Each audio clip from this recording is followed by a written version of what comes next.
Ladies and gentlemen, welcome aboard. Please listen carefully to the following emergency instructions for passengers. In the unlikely event of a serious emergency taking place, you will be advised by the master of the vessel or a member of the crew of the appropriate action to be taken. Please remain calm. Should it become necessary to abandon the ship, you will be instructed to leave the compartment in which you are located using the nearest accessible and clearly marked exit. It may equally become necessary to enter the water. If so, hold one of the grab lines on a lifebuoy or float. Each lifebuoy can support 2 persons, and each float can support 20 persons. The vessel is additionally equipped with at least one self-inflating life raft, capable of supporting 65 persons. A first aid kit is available for any minor accidents, and at least one trained first aider is on board the vessel at all times. Please also be aware that any form of smoking is not allowed on board the vessel. Rest assured you are in safe hands. Please relax and enjoy your trip along the River Dee.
Today you are cruising along the River Dee aboard the Mark Twain.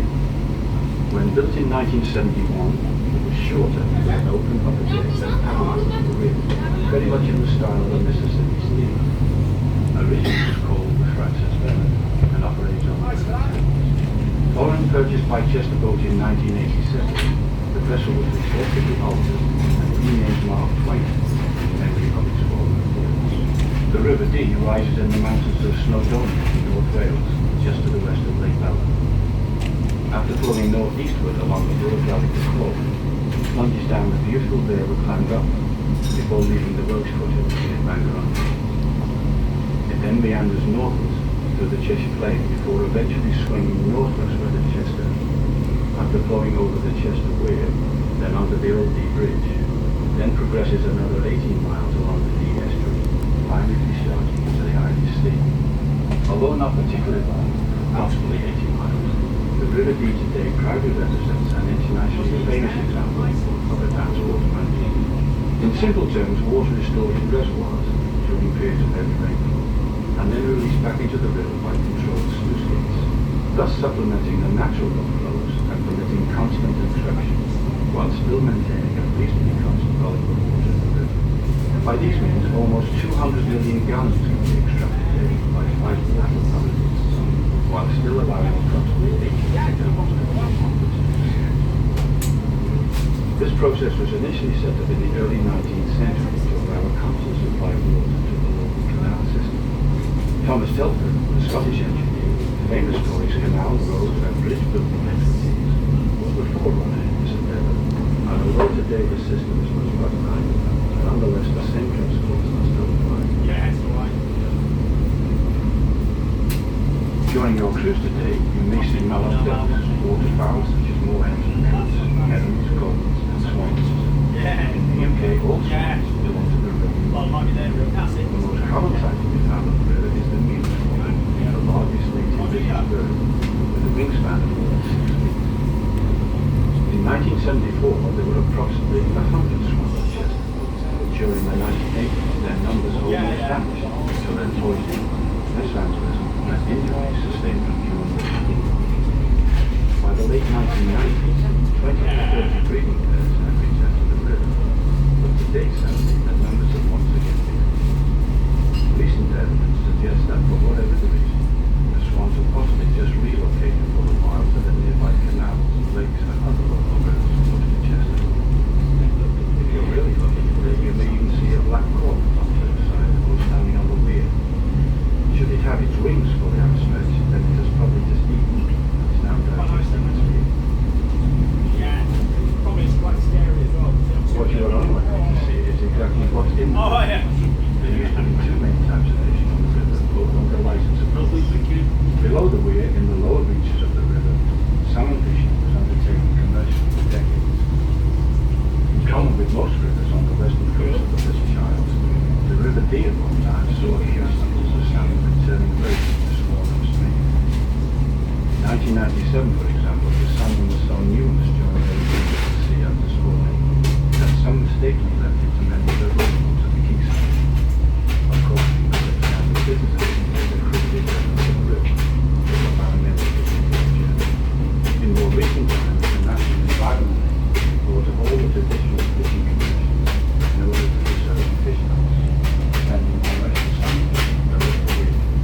In more recent times, the National Environment Agency brought a whole of traditional fishing concessions in order to preserve fish stocks, thus ending commercial salmon fishing below the weir. Above the weir, coarse fishing still takes place using rod and line. The River Dee is home to many fish, including the likes of chub, perch, roach, dace, bream, pike, and salmon. On the subject of boating, I'll bet that not many of you know that Chester holds the distinction of having the oldest regatta in the country. In 1814, more than 10,000 people lined the riverbanks for a regatta in celebration of the defeat of the The following year, he escaped from captivity and regathered his scattered forces only to suffer under the devastating defeat at the Battle of Waterloo.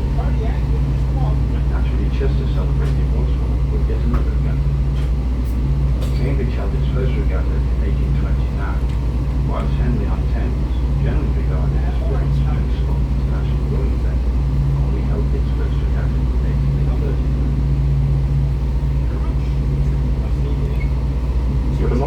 and gentlemen, there will be a short break in the conflict until the commencement of the return part of the cruise, at which point some of the more interesting views from the river will be outlined hopefully for your further enjoyment.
As the vessel turns to begin the return part of your cruise, take note of the large white building with the very long window. It is known as Carlton Building. It was the site of a Roman villa almost 2,000 years ago, and it's still possible to see part of its base below the modern foundations. Further upstream is a stretch of water known locally for quite obvious reasons as the Long or Straight Mile. Many British rivers do not have stretches quite like this, and consequently many international rowing teams, including the junior members of the British national squad, regularly visit here for practice. A little further beyond this straight section, the river begins to twist and turn, eventually passing through the estate of the Duke of Westminster. The family's name is Grosvenor, and the present Duke owns some 11,000 acres here just south of the city. His home is known as Eaton Hall and has been a family possession since the 15th century. The original Grosvenors were actually kinsmen of William the Conqueror himself, and as Norman earls they control most of the land around Chester. Today, not only are they the biggest landowners in Chester, but also in London, with properties in areas such as Grosvenor Square, Belgravia and Mayfair.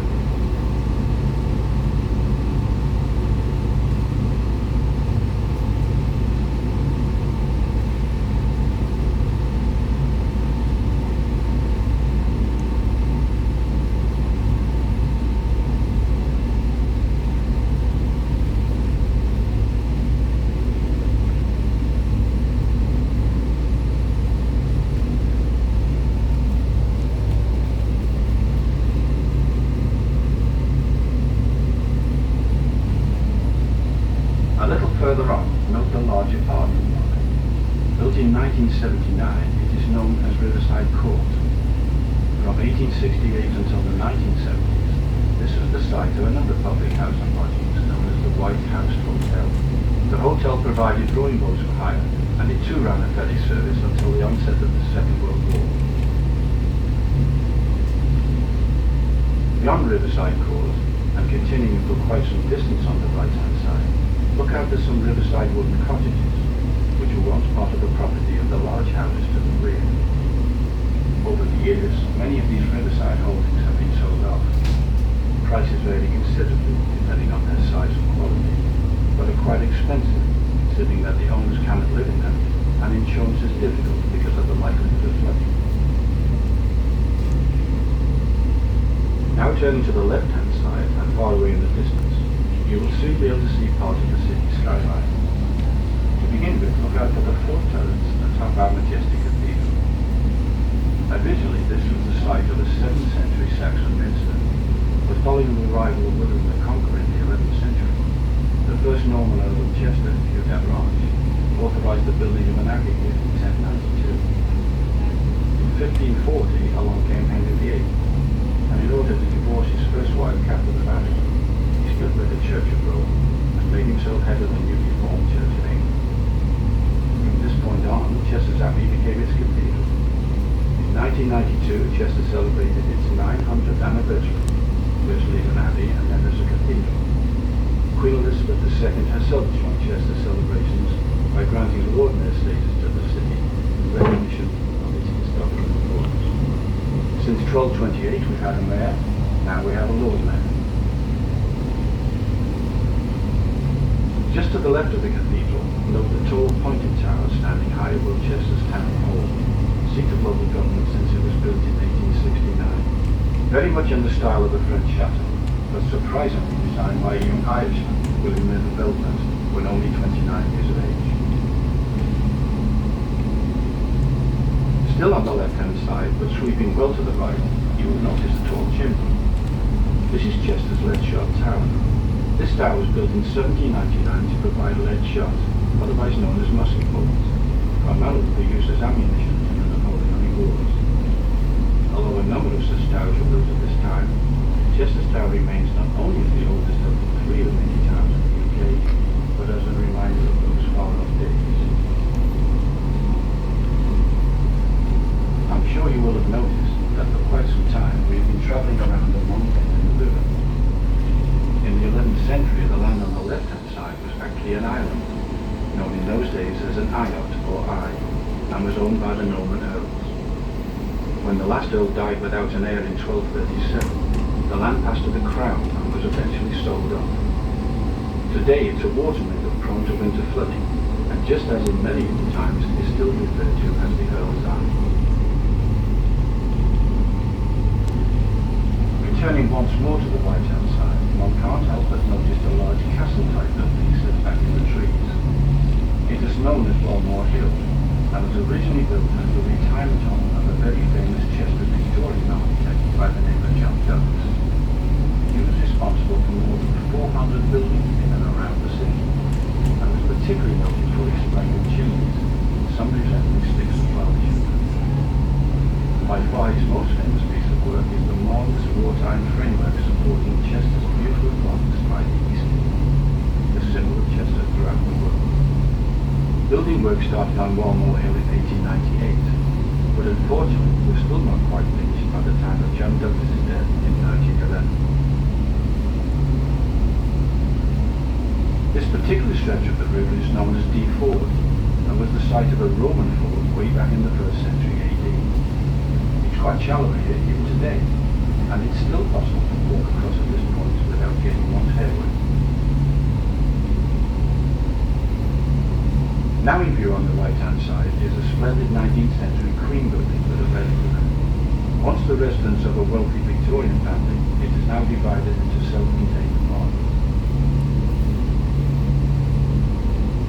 Many of the buildings from this point on were constructed around the mid-19th century, in most cases for the well-to-do people of the day.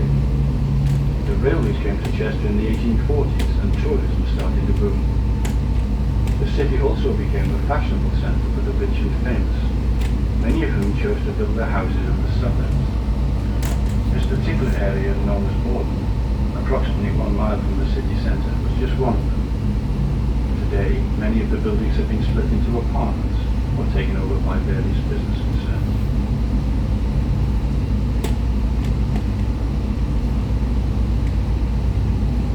This suburb was also very significant 2,000 years ago. The Romans of the day discovered natural water springs in the vicinity and pumped their supplies into the city by means of lead pipes and an aqueduct. Our modern city today takes some of its water supply from this same area.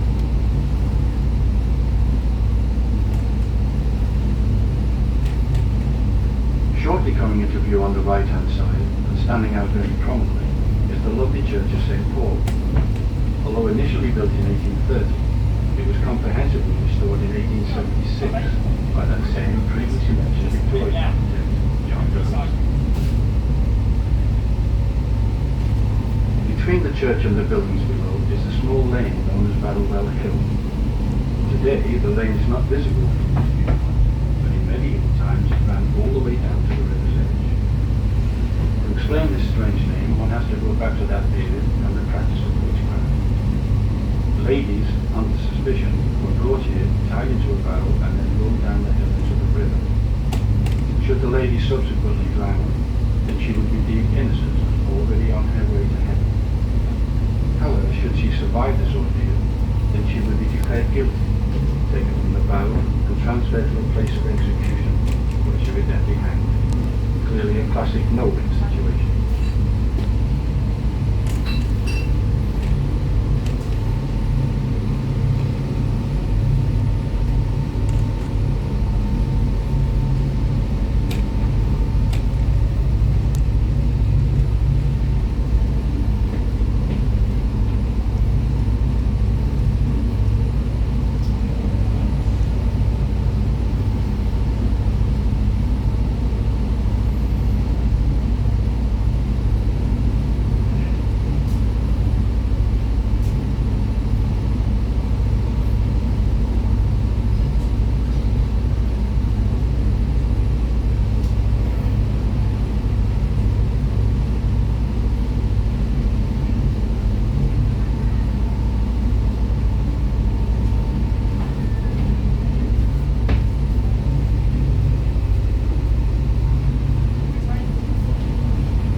Just ahead on the right-hand side, and partially hidden by the huge trees, look out for the very tall red brick building, in appearance just like a fairy tale castle.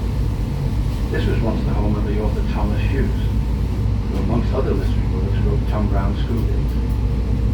Published in 1856, it recounted some of his experiences at Rugby School. As a member of the legal profession, he moved to Chester in 1882 as a county court judge, and had this beautiful mansion built overlooking the river, where he lived until his death in 1896. Offington House was named after the town in Berkshire, where he was born in 1822. Now look out for what appear to be some lovely Georgian buildings on the right-hand side. Known as River Terrace, they were actually built by the Victorians. River was the name given to the city 2,000 years ago by the Romans, in honour of the Celtic goddess of this very same River Dee, on which you are now sailing. We now come to Grosvenor Park on the right-hand side. This 20-acre plot of land was given to the people of Chester in the 1860s by Richard Grosvenor, the second Marquess of Westminster. I'm sure that many of you will be surprised to know that the very first public park in the world was laid out in Birkenhead, a town north of here just across the River Mersey from Liverpool. It was landscaped in 1847 by Joseph Paxton, that very same architect responsible for London's Crystal Palace Gardens, laid out for the Great Exhibition of 1851. His pupil Edward Kemp designed Chester's Park in 1867. The Very shortly, on the right-hand side, you will see some of Chester's premier rowing clubs on view. The Royal Chester, formed in 1838, is one of the oldest in the UK. The King's School, formed in 1887, is also the oldest school in Chester. The king in question was Henry VIII, and following the dissolution of the Abbey, the school was founded in 1541 in the newly formed cathedral, initially for the education of 24 poor and friendless boys. By 1960, the school had expanded significantly, causing a move to new premises just south of the city. In 2003, the school became fully co-educational.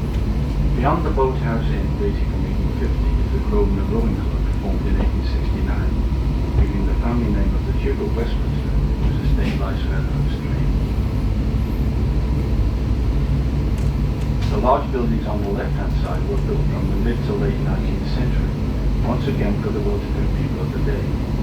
Nowadays, many have been converted into nursing homes and the like. With the arrival of the railways in the mid-19th century, some people flocked to the city. Many of the rich people naturally chose to live in the suburbs next to the river, just like the area of Queen's Park on the left. And in 1852, the suspension bridge was built as a pedestrian linkage of the city. The present bridge replaced the original in 1923. Some of you may have seen or heard of Brown's department store in the city. Founded by Susanna Brown in the late 18th century, it later went on to become one of the best shops in the north of England. It was this same family who in the 1880s provided funds for necessary restoration work and the planting of the grove of lime trees, which you can see all along the right-hand side of the river. Today the area is simply known as the Groves. On the left-hand side, immediately opposite the landing stage where you boarded the vessel, look out for a very large building with classical pillars. It was originally built in Neo-Georgian style in 1937 as the headquarters of the Army's Western Command. The Army moved out in 1997 and the building is now part of the city's university complex. Its reputation as a distinguished training college since 1839 led to university status being granted in 2005. In the distance, note the Old Dee Bridge. Built in the 14th century, it replaced a number of partly wooden structures washed away in high floods and tides. There is recent archaeological evidence that parts of its base on the downstream side are of Roman origin. A tower on the left-hand side was demolished in the 1780s. In 1826, the structure was widened for pedestrian traffic, and in 1886, tolls were finally abolished. Just before the bridge is the weir. Built by the Norman Earls of Chester in the 11th century, it served two main purposes. Firstly, to keep a constant depth of water above the weir, and secondly, to provide water power for their cornfields, situated along the right-hand side of the river, just beyond the bridge. Well, ladies and gentlemen, that's all we have time for. On behalf of Chester Boat, I would like to thank you all for sailing with us today. If you have enjoyed the cruise and commentary, then why not tell your friends? And if possible, please let us know on Chester Boat's social media channels. I also hope that you continue to enjoy the rest of your stay in Chester. On a final note, could I please ask you all to remain seated until the vessel is firmly and safely tied up on the landing stage.